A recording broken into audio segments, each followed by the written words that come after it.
Welcome to the Salmon Runs YouTube. Enjoy the video. In this video, I will show how to make kimchi masala at home.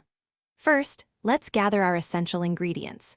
You'll need 1 large head of napa cabbage, weighing approximately 2 pounds, along with 1/4 cup of vibrant gochugaru, the Korean chili powder.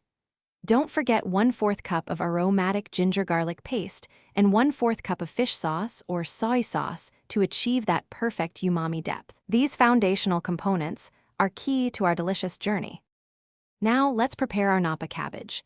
Begin by quartering the large head lengthwise, then chop it into manageable 2-inch pieces. Next, you'll brine the cabbage by tossing it with 1/4 cup of salt, letting it sit for about 2 hours. This step is crucial for texture. After brining, rinse the cabbage thoroughly under cold water at least 3 times, then drain it completely to remove all excess moisture.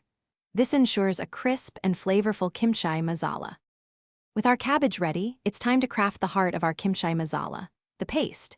In a large bowl, combine the gochugaru, ginger garlic paste, and fish sauce. Stir in 2 tablespoons of sugar and 1 tablespoon of rice flour for balance and texture.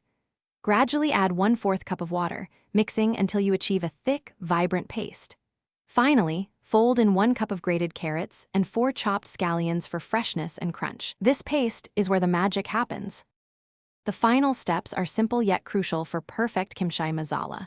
Vigorously mix the vibrant masala paste with your prepared cabbage, ensuring every single piece is thoroughly and evenly coated.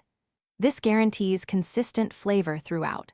Once mixed, pack the kimchi masala tightly into a clean, airtight jar, pressing down to remove air pockets. Allow it to ferment at room temperature for 1 to 2 days. Then transfer it to the refrigerator for continued fermentation and enjoyment. Your delicious kimchi masala is now ready.